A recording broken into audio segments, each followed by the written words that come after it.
नमस्कार, my self doctor Amit Kesarwani, founder and director अनुसंधान academy civil lines Allahabad. आप सब लोगों का अनुसंधान एकेडमी की यूट्यूब चैनल पर हार्दिक स्वागत व अभिनंदन करता हूँ। स्टूडेंट्स एंड फॉलोअर्स, आज हम यूजीसी नेट जेआरएफ के एक महत्वपूर्ण यूनिट हायर एजुकेशन के कुछ ईयरली क्वेश्चंस पर डिस्कशन कर रहे हैं, जिनमें कुछ क्वेश्चंस को मैंने इससे पूर्व की वीडियोस में डिस्कस किया है। उसी सीक्वेंस में आज कुछ और वीडियोस मैं अपलोड कर रहा हूँ। क्वेश्चन दिसंबर 2018 के हैं, जिनमें एक महत्वपूर्ण क्वेश्चन, निम्नांकित में से किसे 2 अक्टूबर 1978 को प्रारंभ किया गया था? Which among the following was launched on 2nd October 1978, the birthday of Mahatma Gandhi? There are options, 4 options. Option A is राष्ट्रीय प्रौढ़ शिक्षा कार्यक्रम. Option B, that is EduSat. EduSat is actually an educational satellite, basically known for the education special satellite. और इस दृष्टिकोण से भारत द्वारा एकमात्र ऐसा सैटेलाइट जो अब तक शिक्षा के दृष्टिकोण से, ना ही सिर्फ भारत बल्कि विश्व में भी शिक्षा के दृष्टिकोण से अब तक का छोड़ा गया एकमात्र सैटेलाइट माना जाता है, एडुसैट। ऑप्शन सी है प्रथम शैक्षिक रेडियो चैनल, और ऑप्शन डी है 10+2+3 की संरचना वाली योजना, शैक्षिक योजना। सो स्टूडेंट्स, आप अपने आंसर को ब्लॉक कीजिए, बताइए कि किस आंसर को आप देंगे, क्या है इसका सही उत्तर। Come on, give your answer, block your answer. Option A option A sir, A option. Sir, option A बिल्कुल ठीक है, आंसर ए होगा, राष्ट्रीय प्रौढ़ शिक्षा कार्यक्रम, नेशनल एडल्ट प्रोग्राम। चलिए आगे बढ़ते हैं। नेक्स्ट क्वेश्चन, क्वेश्चन नंबर 19 पे चल रहे हैं। इस आयोग की सिफारिश पर 10+2+3 की संरचना राष्ट्रीय शिक्षा नीति 1968 के वक्तव्य में शामिल की गई थी। ध्यान देने योग्य बात है, ये वही आयोग है जो कि पूर्व में बहुत कहा जाए कि बार इनसे क्वेश्चन पूछे गए हैं। और दिसंबर 2018, दिसंबर 2019 लगातार ये देखा गया कि इनसे क्वेश्चंस की संरचना के भाव अभी भी वही है और उसी दृष्टिकोण से क्वेश्चन पूछे जा रहे हैं। यहाँ पर क्वेश्चन है 10+2+3 की संरचना पर आधारित कौन सी राष्ट्रीय शिक्षा नीति सम्मिलित किया गया था, किस आयोग के रिकमेंडेशन पर किया गया था? On the recommendation of which commission 10+2+3 structure was incorporated in the statement of national policy of education 1968. और their option is, option A है कोठारी कमीशन, ऑप्शन बी है मुदालियर आयोग, ऑप्शन सी है राममूर्ति आयोग और ऑप्शन डी है मंडल आयोग। सो द आंसर इज, इस आंसर को आप बताएंगे, उत्तर दीजिए अपना जल्दी। सर, कोठारी बिल्कुल ठीक है, Kothari commission is the right answer. मैंने आपको नोट्स में पढ़ाया है, दिखाया है। कोठारी कमीशन जो है वो देश की आजादी के बाद इसने भारत की समाज संरचना में 10+2+3 की संरचना की बात रखी थी और जिसके तर्ज पर नई शिक्षा नीति 1968 का निर्माण किया गया था। कोठारी कमीशन जो 1964-66 के दौर में बना, इसने इसकी रिकमेंडेशन को फॉलो करते हुए इंदिरा गांधी ने सबको समिति के तर्ज पर जिसकी अध्यक्षता में 1968 में राष्ट्रीय शिक्षा नीति बनाई गई, जिसमें 10+2+3 की संरचना शामिल की गई। और इस प्रकार से देखा गया कि विगत लगभग 50 या 100 सालों से काफी बड़ी बदलाव हुआ, जिसे उस समय के अनुसार शिक्षा में संरचनात्मक परिवर्तन कहा गया। Structural change in education according to that that happened in 1968 educational policy. Now we will move to the question number 94 और 94 क्वेश्चन कहता है कि 9 अगस्त सन 2018 की स्थिति के अनुसार यूजीसी द्वारा मान्यता प्राप्त दूरस्थ शिक्षा निदेशालयों और मुक्त विश्वविद्यालयों की संख्या है। The number of open universities and directorates of distance education whose courses are recognized by UGC as on 9th August 2018 is. Now there are four options, that is A 49, option B that is 53, option C that is 58 and option D that is 62. So आप अपने answer को किसमें book करेंगे, उत्तर दीजिए। Sir, B. B, that is right answer, 53। 53 ऐसे मान्यता प्राप्त शिक्षा दूरस्थ शिक्षा निदेशालय द्वारा मुक्त विश्वविद्यालय हैं जहां पर अभी दूरस्थ शिक्षा के शिक्षण को किया जा रहा है। नाउ क्वेश्चन नंबर 95 पे आते हैं, जो कि एक मैच द फॉलोइंग है। Question number 95 match the following एक तरफ टाइप ऑफ यूनिवर्सिटीज को दर्शाता है और दूसरी तरफ उन यूनिवर्सिटीज के उदाहरण को दिखाता है। इस प्रकार से यह बात पता चल जाती है, स्पष्ट हो जाता है कि हमें जो टेबल हमने आप लोगों को दिया है, जो लिस्ट हमने आपको दिया है, जो यूनिवर्सिटीज की लिस्ट है वो कितनी महत्वपूर्ण है, उनमें से क्वेश्चन इस प्रकार से आते हैं। अतः उससे कुछ बच्चों ने पूछा कि क्या लिस्ट पूरी याद करनी जरूरी है। अब यहाँ पे आपको अपने प्रश्न का उत्तर मिल जाता है कि हाँ बिल्कुल जरूरी है, लेकिन मैं ये भी कहता हूँ कि पूरी लिस्ट काफी इम्पॉसिबल है लर्न कर डालना, इसलिए आप बेहतर रूप से जो उनमें महत्वपूर्ण हैं उनको चयनित करके जो आपको महत्वपूर्ण लगे या विगत क्वेश्चन जिन पर पूछे गए हैं जो हाल विशेष में कोई महत्व रखता हो या कोई कंटेम्पररी टाइम में जिसकी कोई विशेषता दिखाई दे रही हो, उसके आधार पर उनको सिलेक्शन करके उनको लर्न करने का प्रयास जरूर कीजिए। यहाँ पर टाइप ऑफ यूनिवर्सिटीज को अगर हम देखें तो ऑप्शन ए में, ऑप्शन ए क्या, मैच द फॉलोइंग के सेट ए में दिया गया है, दैट इज मुक्त विश्वविद्यालय ओपन यूनिवर्सिटी। अब अगर ओपन यूनिवर्सिटी को हम मैच द फॉलोइंग में देखें तो एज यूजुअली भारतीय विज्ञान संस्थान Bengaluru, Indian institute of science and Bengaluru. आपको पता होगा, मैंने आपको बताया है कि मुक्त विश्वविद्यालय के पॉइंट ऑफ व्यू से ओडिशा राज्य मुक्त विश्वविद्यालय ओडिशा होगा। ओडिशा राज्य मुक्त विश्वविद्यालय जो हाल ही में एक मुक्त विश्वविद्यालय की स्थापना ओडिशा में की गई, इसलिए एक ऑप्शन 1 होगा। बी है द्वैत स्वरूप विश्वविद्यालय, ऐसे विश्वविद्यालय जिसमें दोनों प्रकार की संरचना है। ये मान सकते हैं कि कोई थोड़ा इम्पॉसिबल हो गया होगा इसको जानना, लेकिन ऑप्शन के अकॉर्डिंग अगर हम चले तो ऑप्शन के अकॉर्डिंग यहाँ पर A1 श्योर है। और अगर हम डी को देखें, डीम्ड यूनिवर्सिटी, तो डीम्ड यूनिवर्सिटी के रूप में भारतीय विज्ञान संस्थान Bengaluru, Indian institute of science Bengaluru एक महत्वपूर्ण एस्पेक्ट है, क्योंकि Indian institute of science Bengaluru जो है वो भारत का पहला ऐसा शैक्षणिक संस्थान था जो डीम्ड विश्वविद्यालय बना, यानी डीम्ड विश्वविद्यालय की स्थापना के दृष्टिकोण से भारत का प्रथम डीम्ड यूनिवर्सिटी भारतीय विज्ञान संस्थान बेंगलुरु था। और इस तरीके से deemed university D3 sure answer है और A1, तो A1 और D3 से बिल्कुल मैच कर रहा है हमारा सेकंड पॉइंट। और उसके हिसाब से अगर हम देखें तो अन्य मैचेस को भी हम पाते हैं, जैसे बी के दृष्टिकोण से मुंबई विश्वविद्यालय जो इसमें दोनों प्रकार की शिक्षण व्यवस्था, यानी इसमें हम ओपन सिस्टम और रेगुलर सिस्टम दोनों को देखते हैं। सी मिश्रित रूप विश्वविद्यालय जिसमें एमआईटी विश्वविद्यालय जो कि एक अंतरराष्ट्रीय विश्वविद्यालय है। मिश्रित रूप विश्वविद्यालय का मतलब ये होता है जहां पर सभी प्रकार के शैक्षिक प्रावधान हो, अर्थात आप भले ही रेगुलर कोर्स पढ़ रहे हैं लेकिन रेगुलर कोर्स के दौरान ही आपको कुछ वर्चुअल एजुकेशन भी दिया जाएगा, ऑनलाइन क्लास भी मिलेगी, यानी आप क्लास में आकर के रेगुलर कोर्स करके गए और उसके बाद शाम को आपको घर पे जाकर ऑनलाइन क्लास भी मिल रही है। ऑनलाइन डिस्कशन के दृष्टिकोण से रात के 9 बजे भी आपसे एक्सपर्ट डिस्कस कर रहे हैं। इस प्रकार से एक निश्चित स्वरूप विश्वविद्यालय इसे बोला जाता है, जिसका सर्वोत्तम उदाहरण एमआईटी यूनिवर्सिटी मानी जाती है। इसके बाद विशेषज्ञता प्राप्त विश्वविद्यालय जिसका उदाहरण नियोजन वास्तुकला विश्वविद्यालय नई दिल्ली है, जिसका तात्पर्य होता है स्पेशलाइज्ड यूनिवर्सिटी, यानी कि विशेष क्षेत्र में योग होने वाला संस्था। अब यहाँ पे नियोजन और वास्तुकला के क्षेत्र में विशेष स्थान रखने वाली संस्था है। और इस प्रकार से स्पष्ट है कि 95 का ऑप्शन 2 बेस्ट विकल्प दिखाई दे रहा है और आंसर यहाँ पर 95 का 2 होगा। चले आगे क्वेश्चन नंबर 96 पर।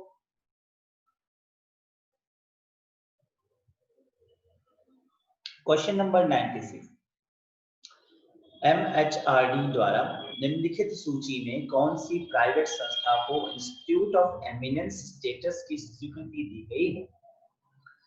इंस्टीट्यूट ऑफ एमिनेंस का मतलब होता है विशिष्ट महत्व के संस्थान।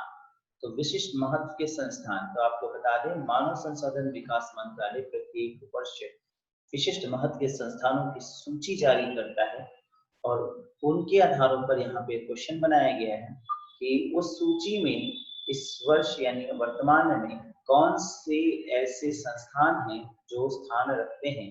Which private institutions in the following list have been accepted as Institute of Eminent States by MHRD? Option नहीं या पॉइंट्स है। Point A that is BITS Pilani, BITS Pilani. Option ये point B MAHE Manipal. Point C Symbiosis Pune. Point B Amity university Noida. अब now आपके सामने option है। Option 1 है A और B that is BITS Pilani and MAHE Manipal. Option B है सेकंड है A and C, that's BITS Pilani and Symbiosis Pune. Option 3 है B and C, that is Mahi Manipal and Symbiosis Pune. Option 4 है B and D, that is Mahi Manipal and Amity Noida. So now you have to give your answer. Which answer will you say? आप किसको उत्तर बनाएंगे? उत्तर दीजिए हमें। क्या उत्तर देंगे आप? Lock करिए अपने उत्तर को। सर 4 लग रहा है, B and D। 1 sir 1 option number 1 sir B and D। इसका राइट आंसर है 1 that is A and B, that is BITS Pilani and Mahi Manipal. These are the two institutions that has been recognized as the best eminent institute by MHRD in the circle of private institutions. So इसका answer होगा 1 A and B. So now we will move to the next page.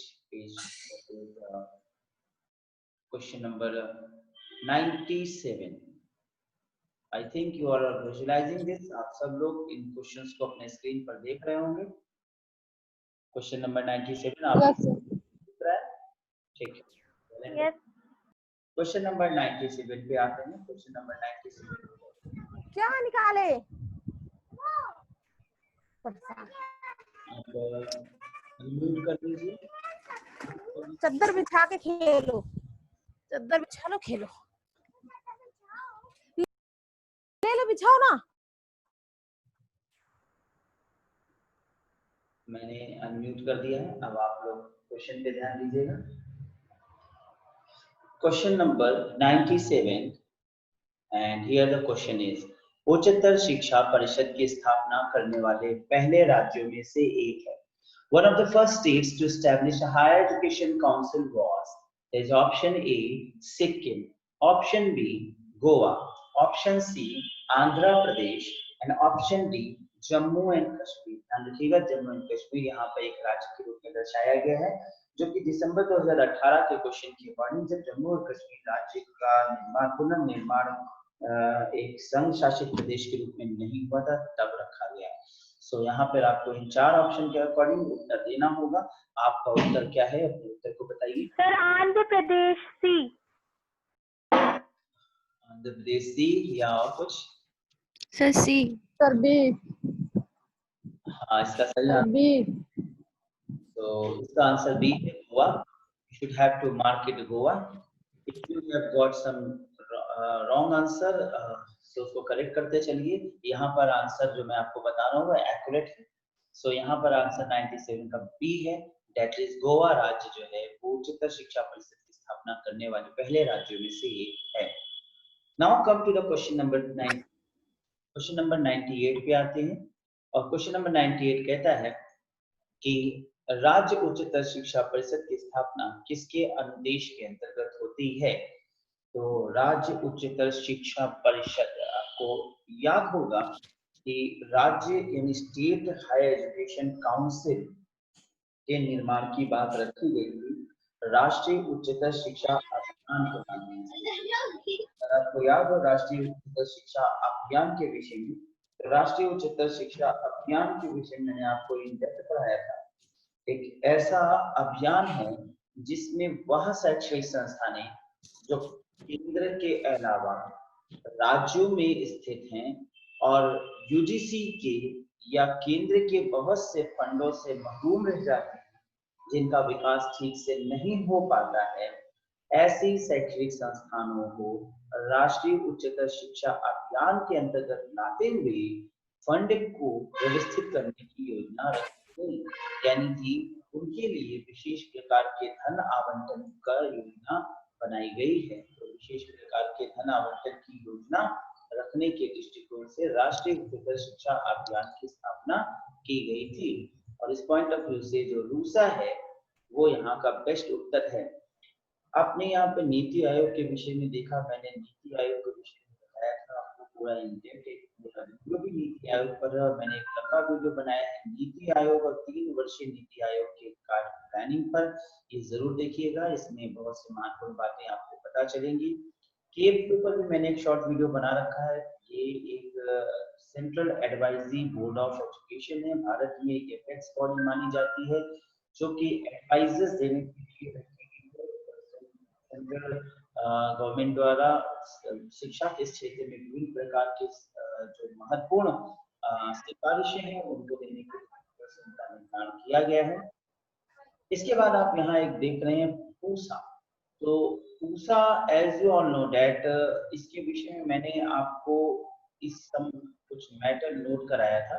So if you have learn remember, मैं फिर से एक बार इसके विषय में बता देता हूँ। एक्चुअली पूसा एक स्थान का नाम है जो बिहार में स्थित है, और सन 1905 में बिहार में एक संस्थान बनाई गई थी जो एग्रीकल्चर के क्षेत्र में थी, यानी एग्रीकल्चर कृषि के क्षेत्र में रिसर्च करने के लिए, जिसे 1911 में imperial institute of agriculture research का नाम दिया गया।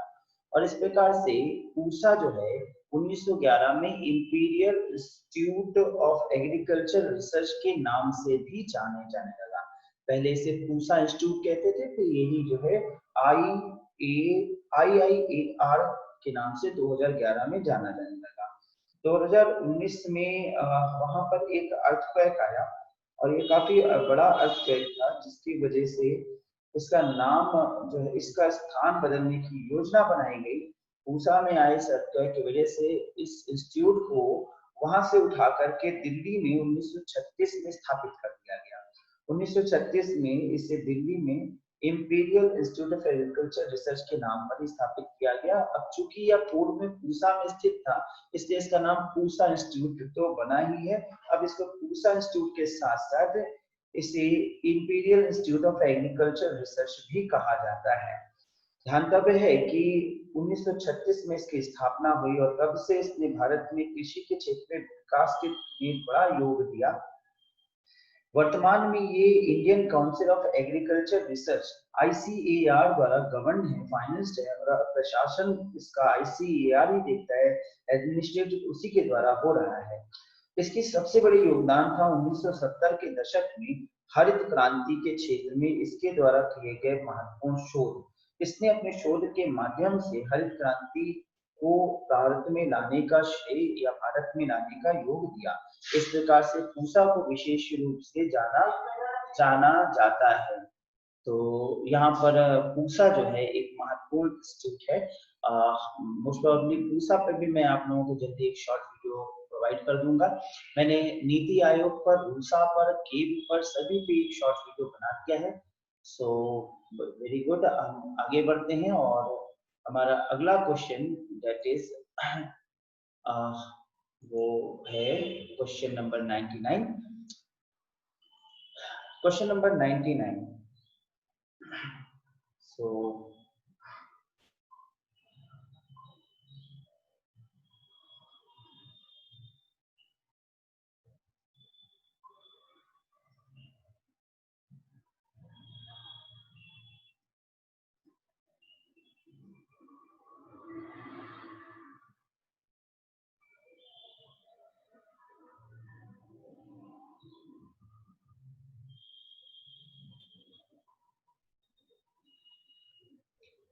चलिए, क्वेश्चन नंबर 99 है इंजीनियरिंग प्रत्यायन निकायों के लिए अंतरराष्ट्रीय करार वाशिंगटन समझौते में भारत का प्रतिनिधित्व निम्नांकित में से किसके माध्यम से होता है? The Washington accord, an international agreement for engineering accreditation bodies has representation through. There are 4 options, and that is A, UGC, second B, that is NAC, National Accreditation and Assessment Council of India, C, Bharatiya Uच्च Shiksha Parishad, Higher Education Council of India, and D is NBA. What is the full form of NBA? So here the NBA is the National Board of Accreditation. So students, NBA क्या है? थोड़ा मैं इसके विषय में आपको जानकारी दे दूं. NBA, that is National Board of Accreditation, is an autonomous government body that is responsible for the accreditation of various technical and professional programs of institutions across the country. They also monitor and suggest necessary progressive changes both in and around the curriculum. तो इस प्रकार से NBA क्या है? एक स्वायत्त संस्थान है, तो भारत सरकार की एक बॉडी यानी निकाय है जो मुख्य रूप से तकनीकी और व्यावसायिक कार्यक्रमों से संबंधित संस्थानों को मान्यता प्रदान करने के कार्य में निहित है। ये साथ ही साथ ये भी देखती है कि पाठ्यक्रम में कितना चेंजेस आना चाहिए, जो तकनीकी और व्यावसायिक कार्यक्रम है उनके पाठ्यक्रम के निर्माण, उनमें मॉनिटरिंग करना, उसमें अपने सजेशंस देना, ये सारे कार्य एनबीए के अंतर्गत रखा जाता है। एनबीए के वर्तमान चेयरमैन हैं के Agarwal, that is also the general council of also the chairman of executive committee of general council। और एनबीए की दृष्टिकोण से देखा जाए तो यहाँ पर उत्तर एकदम स्पष्ट हो जाता है कि एनबीए ही है जो इंजीनियरिंग प्रत्यायनों के संबंध में अपने रिप्रेजेंटेशन को देता है। अब प्रश्न आता है Washington accord. So students, Washington accord एक संधि है। What is Washington accord? तो ये एक संधि है जो कि तकनीकी संस्थानों के दृष्टिकोण से निर्मित की गई है, और ये एक अंतरराष्ट्रीय संधि है जो कि under graduate professional engineering academic degrees को प्रदान करने वाली बॉडीज के संबंध में जिम्मेदार एक्रेडिटेड यानी कि मान्यता प्रदान करने वाले प्रत्यायन संस्थानों को जोड़ती है। वो सारे देश जो कि under graduate professional engineering academic degrees प्रदान करने वाली निकायों का निर्माण करते हैं, उनमें क्या सुधार होना चाहिए, उनमें क्या विकास होना चाहिए, उनकी वैश्विक दृष्टिकोण से एक प्रकार से ओवरव्यू करता है, ओवरसी करता है, जिसका निर्माण वास्तव में 1989 में हुआ और इसने विश्व के कई देशों को अपने संधि के अंतर्गत रखा है, जिसमें प्रमुख रूप से Australia, Canada, China, Hong Kong, India, Ireland, Japan, Korea, Malaysia, New Zealand, Pakistan, Peru, Philippines, Russia, Singapore, south Africa, Sri Lanka, Taiwan, Turkey, United kingdom और यूनाइटेड स्टेट्स ये देश आते हैं। इन देशों के अंतर्गत जो ऐसी बॉडीज हैं जैसे भारत में एनडीए, जो इंजीनियरिंग यानी टेक्निकल और प्रोफेशनल संबंधित शैक्षणिक डिग्रीज को प्रदान करते हैं, उन संस्थानों पर उन संस्थानों में क्या करिकुलम में विशेषता लाई जानी चाहिए, उन संस्थानों के लिए क्या रिकमेंडेशन दिया जाना चाहिए, ये सारा काम वाशिंगटन अकॉर्ड द्वारा देखा जाता है और इस प्रकार से एक संधि के रूप में ये कार्य करता है और इन देशों के विकास के लिए इसका निर्माण किया गया था। तो यहाँ पर स्पष्ट है आपका आंसर एनबीए नेशनल के लिए NBA that is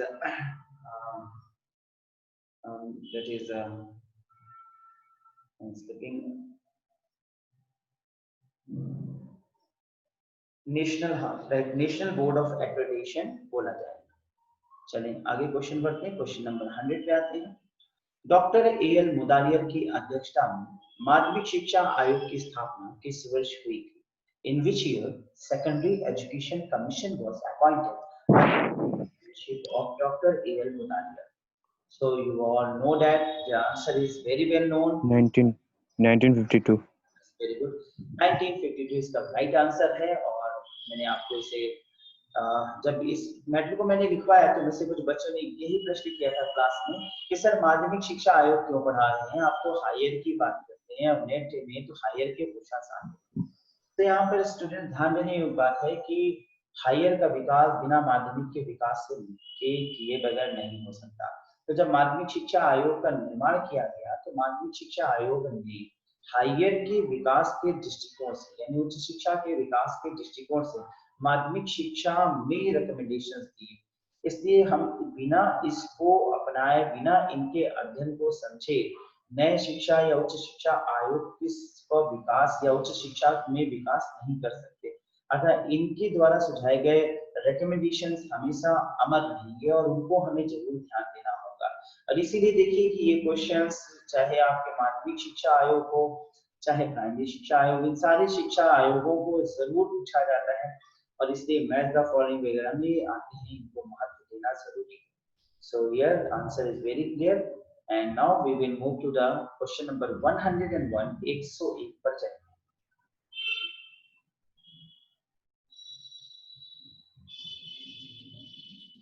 question number 101 पे आते हैं। निम्नलिखित में से किसने पाठ्यचर्या कार्यक्रम में 10+2+3 शैक्षणिक संरचना को सामान्य कोर्स के रूप में परिकल्पित किया था? तो स्पष्ट आंसर आपको यहाँ पर दिख रहा होगा। ऑप्शन यहाँ पर है कोठारी कमीशन, बी है सिन्हा कमेटी, सी है राष्ट्रीय, डी है अखिल भारतीय शिक्षा all India council of technical education. So I the answer is what will you से? NP 1986. सी सर। हाँ 10+2+ संरचना के आधार पर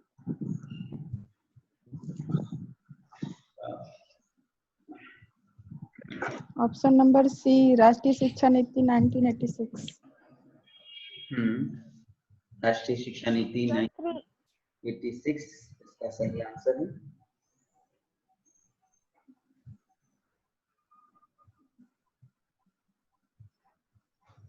1986 में जो नीति बनाई गई थी जो राजीव गांधी के नेतृत्व में हुआ, राजीव गांधी के काल में काफी बड़ा बदलाव माना गया। शिक्षा की संरचनात्मक परिवर्तन के दृष्टिकोण से भारतीय शिक्षा के इतिहास में 1986 की शिक्षा नीति काफी महत्वपूर्ण है। उसने भारत में समाज शिक्षा में संरचनात्मक परिवर्तन लाया, यानी उसकी स्ट्रक्चर में बदलाव लाया और ये सबसे बड़ा चेंजेस उसी क्रम में देखा जाता है। इस शैक्षणिक स्ट्रक्चर 10+2+3 पर कर दिया गया। इसका आंसर है ये सी। आइए आगे बढ़ते हैं, क्वेश्चन नंबर 102 पर चलते हैं।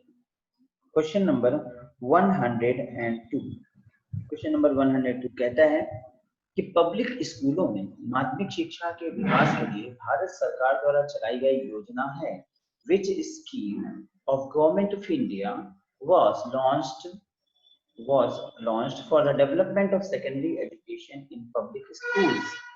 और यहाँ पे चार ऑप्शन है कि सर्व शिक्षा अभियान, बी राष्ट्रीय उच्चतर शिक्षा अभियान, C global initiative and D राष्ट्रीय माध्यमिक शिक्षा। वेरी वेल, उनको इसका आंसर है राष्ट्रीय माध्यमिक शिक्षा अभियान, डी। सी सर। राष्ट्रीय शिक्षा अभियान माध्यमिक शिक्षा के क्षेत्र में RMS से एक सरकार द्वारा चलाया गया एक ऐसा मुहिम है जो कि पब्लिक स्कूलों में माध्यमिक शिक्षा के विकास इसी के तहत मिड डे मील योजनाएं जैसी माध्यमिक शिक्षा को बढ़ाने का प्रयास किया जा रहा है। तो यहाँ पर इसका आंसर राष्ट्रीय माध्यमिक शिक्षा अभियान होगा। तो क्लियर हुआ?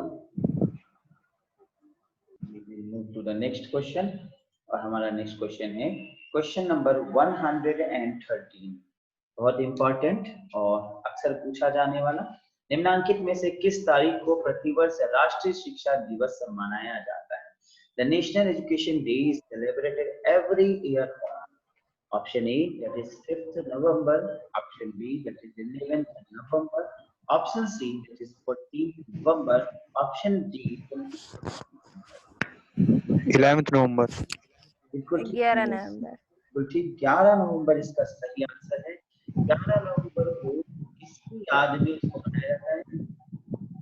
मौलाना अब्दुल कलाम आजाद अबुल कलाम आजाद। बर्थडे था। शिक्षा मंत्री जनाब मौलाना अबुल कलाम आजाद की नहीं गिर रहा। 11 नवंबर सन 11 नवंबर राष्ट्रीय शिक्षा दिवस मनाया जाता है। आप लोग उत्तर दे अपना म्यूट कर दिया करें जिससे कि साइट की कुछ नॉइजेस ना आए। तो यहाँ पर ये बहुत महत्वपूर्ण है क्योंकि अक्सर शिक्षक दिवस पूछा जाता है जो 5 सितंबर को होता है। ईश्वर करे शिक्षक दिवस पे आप सब लोग हमारे साथ हो जिससे इस बार की हमारी गिफ्ट हमें मिल सके। ठीक है, और मैं आशा करता हूँ जरूर हम लोग साथ में होंगे। फिलहाल 11 नवंबर जो है वो जनरली लोग नहीं जानते हैं, लेकिन 14 नवंबर बहुत ज्यादा जाना जाता है। 14 नवंबर चूंकि हमारे जवाहरलाल नेहरू जी का बर्थडे होता है और 14 नवंबर जो है वो सबसे ज्यादा लोकप्रिय होता है क्योंकि वो बाल दिवस होता है। खैर आगे बढ़ते हैं, क्वेश्चन नंबर 104 पे चलते हैं। क्वेश्चन नंबर 104, हमारी विश्वविद्यालय प्रणाली के माध्यम से पीएचडी कार्यक्रम के अनुसरण के लिए अब कौन सा एक अनिवार्य प्रावधान बन गया है? For pursuing a PhD program through our university system, what has become a mandatory provision now? So there are options: A, that is PhD के लिए पंजीकरण, enrollment for PhD. Option B, विहित पाठ्यक्रम, that is coursework. Option D, अनिवार्य 3 वर्ष तक की उपस्थिति, compulsory attendance for 3 years. Option D, विश्वविद्यालय से बाहर के पर्यवेक्षक के मार्गदर्शन, guidance for a supervisor outside the university. तो यहाँ पर आप अपने उत्तर को बताएं। Course work sir, course work. Option B sir. Course work. Sir option B. यहाँ पर एक माइंड में जरूर आ सकता है पीएचडी के लिए पंजीकरण, पीएचडी के लिए हमें समस्त प्रकार की शिक्षा के पंजीकरण होना जरूरी है। सर कोर्स वर्क क्या होता है? कोर्स वर्क मैं बता रहा हूँ।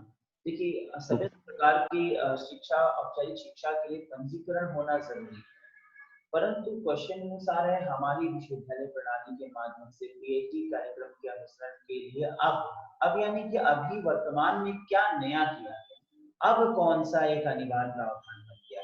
तो पीएचडी या समस्त प्रकार के शिक्षा कार्यक्रम में रजिस्ट्रेशन एनरोलमेंट जरूरी होता है, हमेशा ही होता आया है, लेकिन वर्तमान में पीएचडी में रजिस्ट्रेशन के अलावा पीएचडी रजिस्ट्रेशन के बाद पहले 6 मंथ के अंतर्गत स्टूडेंट्स को कोर्स वर्क कंप्लीट करना जरूरी होता है। जो पीएचडी प्रोग्राम में अब प्रारंभ हो गई है।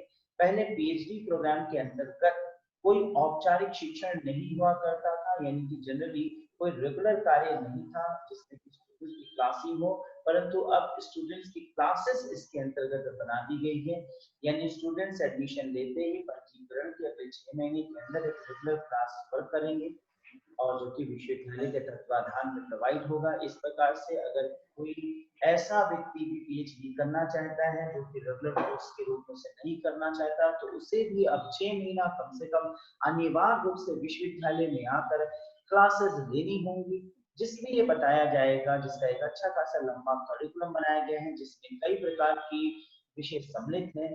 How to pursue research, what is research, what is research methodology, what is the research ethics, यानी जो रिसर्च के अंतर्गत इस्तेमाल होने वाले टूल्स हैं। ये कहने के लिए कि आप जब एक युद्ध के लिए जा रहे हैं तो युद्ध की ट्रेनिंग होना जरूरी होता है, तो पीएचडी भी किसी युद्ध से कम नहीं होता। एक पीएचडी स्कॉलर जब फील्ड में जाता है तो उसके पास पर्याप्त जानकारी होना चाहिए कि किस प्रकार से वो अपने शोध को करेगा और कैसे अपने डाटा को संकलित करेगा। तो शोध को संकलित करने, डाटा को संकलित करना और शोध करने हेतु मार्गदर्शन जरूरी है, जो कि यथा उसे गाइड द्वारा नहीं प्राप्त हो सकता।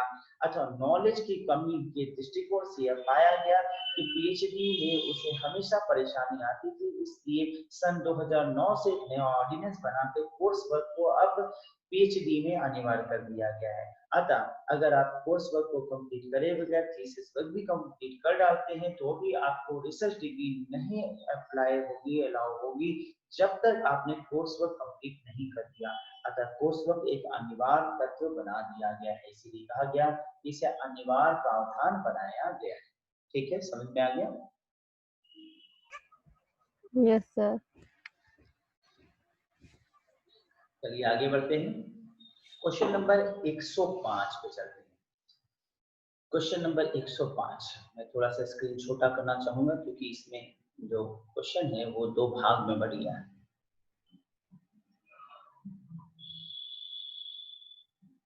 हाँ, अब आपको स्पष्ट दिख रहा होगा। क्वेश्चन नंबर 105, निम्नलिखित को सुमेलित करें, मैच द फॉलोइंग। आपको सामने एक मैच द फॉलोइंग दिया गया है और उसी के अकॉर्डिंग आपको सुमेलित करना है। विश्वविद्यालय अनुदान आयोग, यूनिवर्सिटी ग्रांट कमीशन। अब यहाँ पर आप एक तरफ देख रहे हैं कि भारत में जो निकाय हैं यानी स्टैचुटरी बॉडीज हैं, ए बी सी और डी के रूप में बनाई गई लिखी गई हैं। बी में अखिल भारतीय तकनीकी शिक्षा परिषद, all India council of technical education. C राष्ट्रीय अध्यापक शिक्षा परिषद, that is national council of teacher education. D राष्ट्रीय मूल्यांकन तथा प्रत्यायन परिषद, national assessment and accreditation council. So there are 4 statutory bodies और इन statutory bodies की वर्क्स को उनके कोऑर्डिनेट करके यहाँ पर देखना है और यहाँ पे 5 जो है वो वर्क्स दिखाए गए हैं, 5 रिलेशन दिखाए जा रहे हैं। कोई एक रिलेशन इन चारों से नहीं है और उसके आधार पर आपको पॉइंट्स को बनाना है। तो सबसे पहले हम देखें, शिक्षा में विधिक मामलों का अधिनिर्णय, adjudication of legal matters in education. अगर शिक्षा में कोई लीगल वाद आया तो उस पर विधि निर्माण करना, उस पर अपने निर्णय को देना। तो देखिए, जनरली जुरिडिक्शन का काम न्यायालय का होता है और पार्लियामेंट जो है वो एक शैक्षणिक संस्थान को विधिक स्वरूप देता है। तो यहाँ पर ना ही न्यायालय है ना ही पार्लियामेंट, तो यहाँ पर पहला पॉइंट मैच नहीं कर रहा है। दूसरा है शिक्षक शिक्षा से संबंधित समन्वय, मान्यता तथा गुणवत्ता के मामले। तो शिक्षक शिक्षा स्पष्ट है, राष्ट्रीय अध्यापक शिक्षा परिषद यानी national council of teacher education, क्योंकि टीचर एजुकेशन शिक्षक शिक्षा का संबंध शिक्षक शिक्षा से रिलेशन है, तो एनसीटी सेकंड। अगर हम देखें तीसरा पॉइंट, उच्च शिक्षा संस्थानों में तथा गुणवत्ता और coordination and quality maintenance institutions of higher education. तो अगर आपको याद हो तो जब मैंने आपको यूजीसी पढ़ाया था तो मैंने आपको बताया था कि इनका जो उद्देश्य है वो उच्च शिक्षा संस्थानों में समन्वय, मान्यता व गुणवत्ता को बनाए रखना है। इस दृष्टिकोण से एक की ओर चला जाता है, दैट इज उच्च शिक्षा संस्थानों में। आगे देखें, नेक्स्ट है तकनीकी संस्थानों में मान्यता और गुणवत्ता के मामले इंस्टीट्यूशन। अगर India council of technical education, B का तकनीकी यानी B4 पे चला जा रहा है। आगे देखिए तो नेक्स्ट है गुणवत्ता का मूल्यांकन तथा उत्कृष्टता के ग्रेड का निर्धारण, evaluation of quality and determining grade of excellence। गुणवत्ता का निर्धारण और ये यहाँ पर देखा जाए तो राष्ट्रीय मूल्यांकन प्रत्यायन परिषद। अगर हम चारों को मैच करें तो पहले कोरे में एकदम स्पष्ट रूप से मैच होते हुए दिखता है। तो यहाँ पर जो स्पष्ट है वो आंसर क्या है? Option A, 1 number.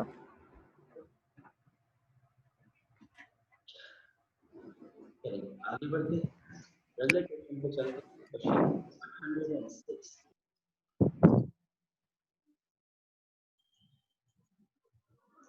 Question number 106 जो कि एक तरफ एक समूह को लेकर और दूसरी तरफ दूसरे समूह के साथ निर्मित हुआ है। यहाँ पर सेट 1 जिसका उद्देश्य यहाँ पर मेंशन करना है मूल्य संग्रह और मूल्य आंकलन, मूल्य स्पष्टीकरण, मूल्य सुदृढ़ीकरण, यानी वैल्यू से रिलेटेड क्वेश्चन है। और दूसरी तरफ जो सेट 2 दिया है वो दूसरे वैल्यू को प्रकट करता है। तो बहुत ही ध्यान से इस बात को समझना होगा, मैच करना है, और यहाँ पर आपको इसको बहुत ही पॉइंटेड रूप से सोचना होगा कि क्या कहना चाह रहा है, क्योंकि यहाँ पे आपको थ्योलॉजिकल सोचना है।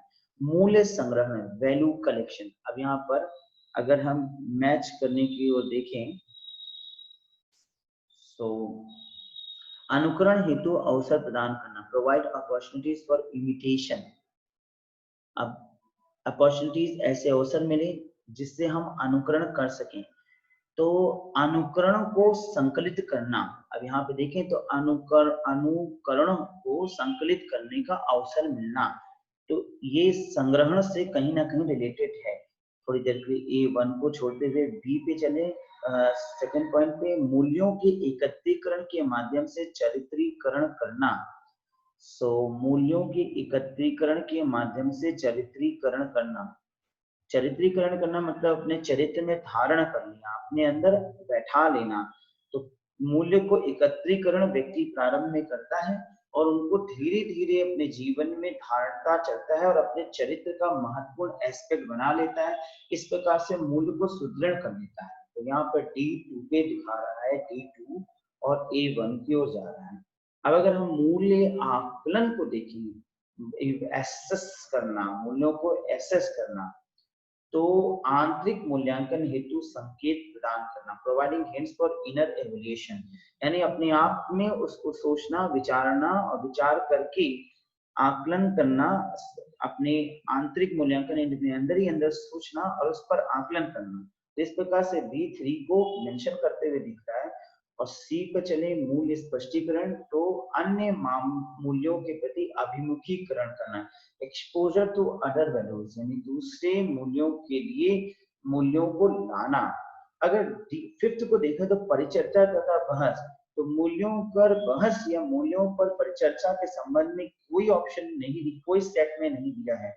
अतः इस प्रकार से देखें तो यहाँ पे तीसरा विकल्प एकदम सटीक बैठते हुए दिख रहा है, A1, B3, C4 and D2। Clear हो रहा है आपको? Okay, yes sir. Next question पे चलते हैं। क्वेश्चन नंबर 107 पे हम लोग पहुंचे हैं। क्वेश्चन नंबर 107 कह रहा है, भारत की उच्च शिक्षा संस्थानों में निम्नलिखित में किसको अध्ययनों के पाठ्यक्रमों तथा कार्यक्रमों के अनुवेदन का अधिकार प्राप्त है? In the institutions of higher education in India, which has the having formal authority to approve the courses and program of studies। तो यहाँ पर क्वेश्चन को फिर से एक बार पढ़ेंगे। भारत के उच्च शिक्षा संस्थानों में निम्नलिखित में से किसको अध्ययनों के पाठ्यक्रमों तथा कार्यक्रमों के अनुवेदन का अधिकार प्राप्त है? ऑप्शन है ए विश्वविद्यालय कोड, विश्वविद्यालय कोड, और ऑप्शन बी है विभागीय परिषद, डिपार्टमेंटल काउंसिल, और सी है अध्ययन मंडल, बोर्ड ऑफ स्टडीज, और डी है विद्या परिषद, एकेडमिक काउंसिल। तो स्पष्ट है, यहाँ पर आपको समझ में आ रहा होगा, क्योंकि हम पाठ्यक्रमों और कार्यक्रमों के अनुवेदन से रिलेटेड प्रश्न को कर रहे हैं, तो विद्या परिषद इसका बेस्ट विकल्प दिखाई देता है। विद्या परिषद, यहाँ पर जो सही आंसर है वो विद्या परिषद को दर्शा रहा है, और इस प्रकार से आंसर हो गया डी, 107 का डी। ठीक है, चलिए अब दिसंबर 2018 के आखिरी क्वेश्चन पे आज चलेंगे, और ये आखिरी क्वेश्चन उच्च शिक्षा में अभिगम्यता तथा गुणवत्ता में सुधार लाने के लिए ज्ञान आयोग की निम्नलिखित में से कौन सी अनुशंसा सम्मिलित है? To improve access and quality in higher education, the Knowledge Commission recommendation include which of the following? So here the option is A, ज्ञान उत्पादन। ध्यान होना चाहिए, ज्ञान आयोग, ज्ञान आयोग जिसको समाप्त कर दिया गया था सन 2014 में, जैसे ही भाजपा गवर्नमेंट आती है, ज्ञान आयोग को समाप्त कर दिया गया। मैंने आपको इस संबंध में बताया था, ज्ञान आयोग जिसकी स्थापना सन 2003 में भारत में शिक्षा के संबंध में सुझावों को देने यानी एडवाइसेस या रिकमेंडेशंस को देने के लिए किया गया था, जिसके अध्यक्ष श्री सैम पित्रोदा जी थे, जो कि तत्कालीन या उस समय पूर्व प्रधानमंत्री राजीव गांधी जी के परम मित्रों में आते थे। और नरसिम्हा राव सरकार ने इन्हें एक स्थान मिला और यूपीए गवर्नमेंट के तहत इस आयोग की स्थापना हुई थी सन 2003 से 2014 तक, लगभग 10 साल के आसपास इसने अपनी स्थापना को बनाए रखा और इसने भारत में उच्च शिक्षा और विभिन्न प्रकार की शिक्षा के संबंध में अपने विभिन्न सुझावों को दिया। लेकिन 2014 में जब नई सरकार भाजपा सरकार निर्मित हुई थी, सरकार के तहत इसके द्वारा सुझाए गए रिकमेंडेशंस को अमान्य कर दिए गए और इसे अनप्रोडक्टिव और अनफुलफिल्ड माना गया, यानी कि ये वर्किंग लेवल के अनुसार वर्क नहीं कर रहा है, ये अनइफेक्टिव है, समाप्त कर देना चाहिए। और इस दृष्टिकोण से ज्ञान आयोग को समाप्त कर दिया गया। लेकिन स्टूडेंट शिक्षा पर मैंने आपको एक चीज और पढ़ाई है, राष्ट्रीय शिक्षा नीति 2019 के मसौदे में एक शिक्षा आयोग का वर्णन किया गया है और इसमें कहा गया कि भारत में एक शिक्षा आयोग की स्थापना की जाए। ध्यान रखिएगा, शिक्षा आयोग और ज्ञान आयोग का स्ट्रक्चर काफी चेंज होगा, क्योंकि ज्ञान आयोग वास्तव में शिक्षा के संबंध में सूचनाएं और रिकमेंडेशन और अपडेशन देने के लिए बनाया गया था। इसका निर्माण किया गया था कि ये शिक्षा के संबंध में विभिन्न प्रकार के सुझाव देगा। लेकिन यहाँ पर जो शिक्षा आयोग बनाया जा रहा है उसका उद्देश्य होगा शिक्षा के सर्वोत्कृष्ट बॉडी, सबसे बड़ी body, apex body in education, और इस दृष्टिकोण से काफी बदलाव देखा जाएगा। फिलहाल यहाँ पर जो मुख्य बात है उस पर चलते हैं। तो ये जो क्वेश्चन है वो 2018 में है।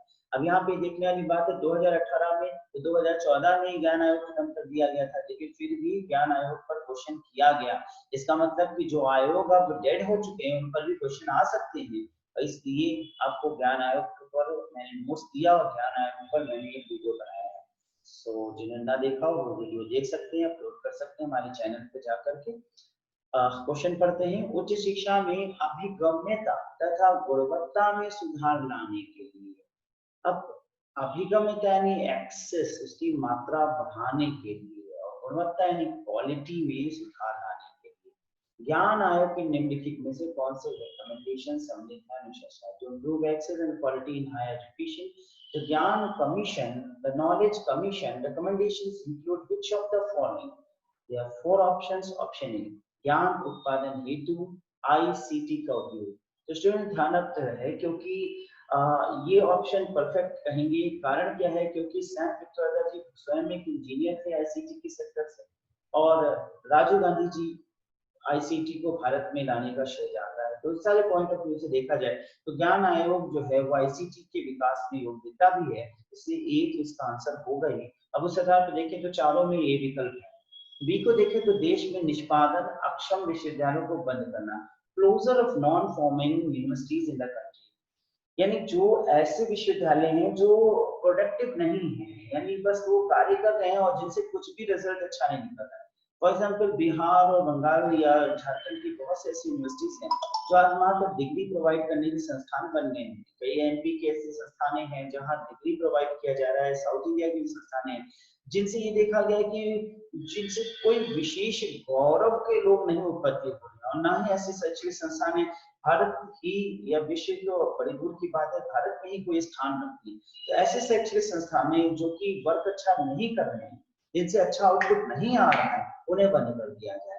तो इससे क्या होगा? एक मैसेज आएगा उन संस्थानों को जो कि निष्क्रिय हैं, यानी एक्टिव वर्क नहीं कर रहे हैं। और जब ऐसा 2-4 के साथ होगा तो देश में अन्य संस्थानों को डर लगेगा कि अगर वो एक्टिव वर्क नहीं करेंगे तो उन्हें क्लोज कर देंगे। बहुत बड़ी बात है स्टूडेंट्स, इस बात को महसूस कीजिए कि अगर आपको अमरता का वरदान मिल जाए तो आप निष्क्रिय हो जाएंगे। कुछ ऐसा ही देखा जाए तो गवर्नमेंट जॉब हो जाती है, गवर्नमेंट जॉब में आपको मिल गई, अब जांच का कोई भय नहीं, करप्शन की वजह से आप अगर जांच होगा तो भी बच जाएंगे, और अगर देखा जाए तो कोई भय नहीं रहेगा तो फिर वो प्रेम नहीं होगा। कहावत भी है, भय बिन होत न प्रीत। तो यहाँ पर अगर भय नहीं रहेगा, डर नहीं रहेगा, तो वो क्रिया शक्ति ही उत्पन्न होगी। अतः शैक्षणिक संस्थानों को भी भय देने का माहौल, भय पैदा किया जाए, जिससे कि वो अपनी गुणवत्ता को बेहतर करने का प्रयास करें, अपनी क्वालिटी को बेस्ट करने का प्रयास करें। तो इन सारे पॉइंट ऑफ व्यू से देखा जाए तो स्टूडेंट्स यहाँ पर बहुत बेस्ट आंसर यहाँ पर है और बी इसका पॉइंट है। लेकिन ये ध्यान रखा जाए कि क्या ज्ञान आयोग ने ऐसा रिकमेंडेशन दिया था? तो जाहिर सी बात है, ऐसा रिकमेंडेशन ज्ञान आयोग ने नहीं दिया था। पॉइंट अच्छा है कि एक बार एक डर पैदा होना चाहिए, परंतु ऐसा रिकमेंडेशन ज्ञान आयोग ने नहीं दिया, इसलिए बी इसको नहीं माना जाएगा इस उत्तर के अनुसार। ये ध्यान रखिए कि हर वो चीज जो आपको अच्छी लगे वो अच्छी बुरी ये जरूरी नहीं होता कि आपने अगर किसी चीज को सही मान लिया तो वही उत्तर सही हो जाए। तो यहाँ पर आपके लिए ठीक है, परंतु ज्ञान आयोग ने ऐसा कोई रिकमेंडेशन आज तक नहीं दिया, या भारत में अभी तक शिक्षा आयोगों ने ऐसा रिकमेंडेशन नहीं दिया कि संस्थानों को बंद कर दिया जाए अगर वो क्वालिटी नहीं रखती है। हाँ, नैक का निर्माण इसी तर्ज पे किया गया कि अगर वो एसएस में पूरा नहीं उतरते, खरे नहीं उतरते, यानी कि अगर उनमें असेसमेंट किया जाए और अगर वो बेहतर कार्य नहीं कर रहे हो तो उन्हें जरूर समाप्त करने के लिए रिकमेंडेशन किया जाए। तो नैक ये काम जरूर करती है, लेकिन यहाँ पर उच्च शिक्षा के संदर्भ में ज्ञान आयोग ने कोई ऐसा रिकमेंडेशन नहीं दिया, इसलिए बी विकल्प नहीं होगा। अब बी हटा दें तो आंसर सी डी के साथ होते हुए सी तीसरा हो ही जाता है, लेकिन सी और डी को पढ़ भी दें। उच्च अधिगम की संस्थाओं के एक नेटवर्क की स्थापना, establishment of a network of institutions in higher learning. ये एक जरूरी एस्पेक्ट है, ये महत्वपूर्ण एस्पेक्ट है कि हाँ, उच्च शिक्षा के संबंध में एक नेटवर्क बनाया जाना चाहिए। ये एक रिकमेंडेशन था जो ज्ञान आयोग ने दिया था। डी है उच्च अधिगम की संस्थाओं में विद्यार्थियों के पंजीकरण में वृद्धि, बिल्कुल ठीक है, और इसी के तर्ज पे 1500 विश्वविद्यालय खोले जाने के रिकमेंडेशन जो है वो ज्ञान आयोग ने सन 2003 में 2009 में दिया था। अब आप समझ सकते हैं कि आज से लगभग 10-11 साल पहले 1500 से अधिक से उच्च शिक्षा के विश्वविद्यालय स्थापित करने की बात दी गई, और आज अगर 10 साल 11 साल बीत भी गया है तो देखा जाए तो आज भी भारत में केवल 1000 विश्वविद्यालय ही हैं, और इस पॉइंट ऑफ व्यू से इतने विश्वविद्यालय नहीं स्थापित हो पाए। लेकिन इसका उद्देश्य क्या था? उससे उद्देश्य यही था कि उच्च शिक्षा में पंजीकरण को यकीनीकरण बनाना, यानी एनरोलमेंट को स्थिर करना, एनरोलमेंट की संख्या को बढ़ावा देना। और इन सारे पॉइंट ऑफ व्यू से देखा जाए तो यहाँ पर ए सी डी आंसर होगा, और इसका सही आंसर होगा सी या तीसरा ए सी डी 108 का तीसरा। तो स्टूडेंट, जाहिर सी बात है आपको ये क्वेश्चंस जो मैंने डिस्कस किए अच्छा लगा होगा, ठीक लगा होगा, और अगर पसंद आया तो आप इसको लाइक कीजिए, शेयर कीजिए, सब्सक्राइब कीजिए और बेल आइकॉन दबाना ना भूलिए। बेल आइकॉन इसलिए कह रहा हूँ क्योंकि सब्सक्राइब करने से आपको हमारे नोटिफिकेशंस नहीं मिलेंगे। अगर आप बेल आइकॉन दबाएंगे हमारे यूट्यूब चैनल पर, तो जो नए नोटिफिकेशन या नए वीडियोस हम बनाते हैं वो आपको समय समय पर मिलते रहेंगे। सो आपको मैं फिर और भी अच्छी वीडियोस बनाकर हायर एजुकेशन में और भी नए क्वेश्चन, जैसे 22 दिसंबर 2019 के क्वेश्चंस का डिस्कशन बचा है जो कि नेक्स्ट वीडियो में मैं आपके लिए शूट करूंगा। और तब तक के लिए आपसे विदा लेता हूँ। धन्यवाद, नमस्कार।